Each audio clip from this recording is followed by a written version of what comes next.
كلمة فيضان لوحدها بترسم في خيالنا صور للدمار والمياه اللي بتغطي كل حاجة.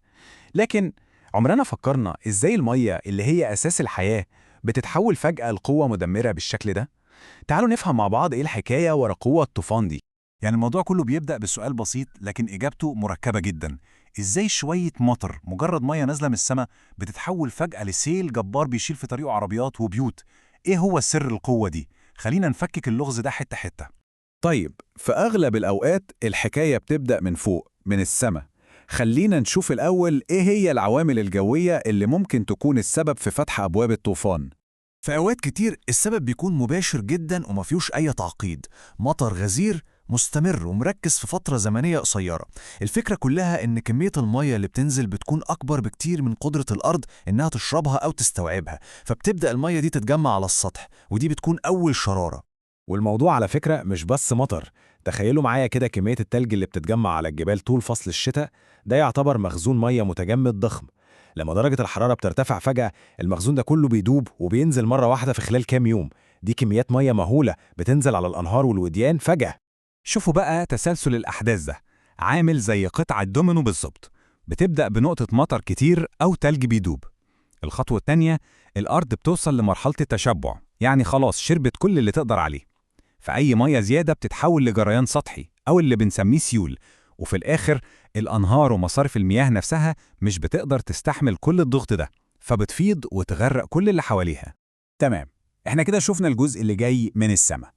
تعالوا بقى ننزل على الأرض نفسها ونشوف إزاي طبيعة الأرض ممكن تكون بطل أساسي في قصة الفيضان دي. في مصطلح مهم قوي لازم نعرفه هنا، وهو الأرض المشبعة.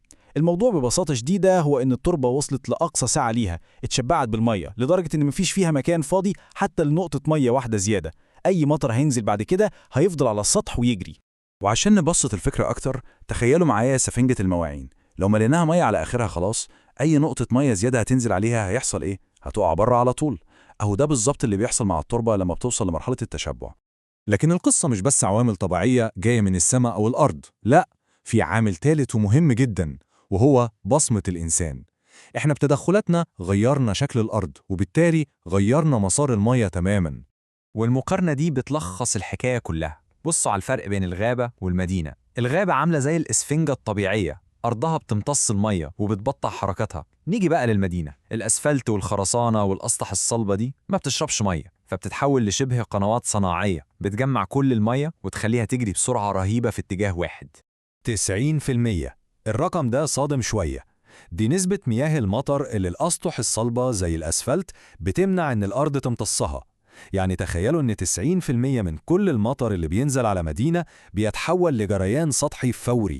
وطبعا في عوامل بشرية تانية كتير، زي مثلا إزالة الغابات اللي هي الإسفنجة الطبيعية للأرض، أو السدود القديمة اللي ممكن ما تستحملش ضغط المية وتنهار، أو حتى لما بنغير مجرى نهر عشان نبني مشروع فبنلخبط النظام الطبيعي اللي بقاله آلاف السنين.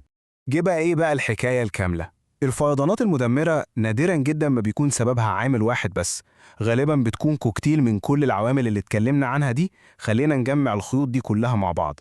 وده اللي بيسموه العاصفة المثالية. دي اللحظة اللي بيجتمع فيها كل الأسباب في نفس الوقت والمكان. يعني مطر غزير جدا بينزل على أرض هي أصلا مشبعة بالمية، في مدينة مليانة خرسانة وأسفلت.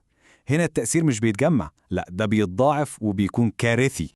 يبقى خلينا كده نلخص بسرعة مين هم المتهمين الرئيسيين في قصة الفيضان. مطر غزير ومركز، ذوبان تلج سريع، أرض وصلت لمرحلة التشبع، مدن خرسانية، إزالة غابات، وأخيراً مشاكل في البنية التحتية زي السدود. كل واحد من دول ليه دور في قصة. والحقيقة إن القصة دي نفسها مش ثابتة.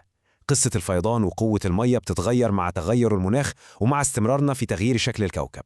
وده بيسيبنا في الآخر قدام سؤال مهم ومفتوح: يا ترى شكل القصة دي هيبقى إيه في المستقبل؟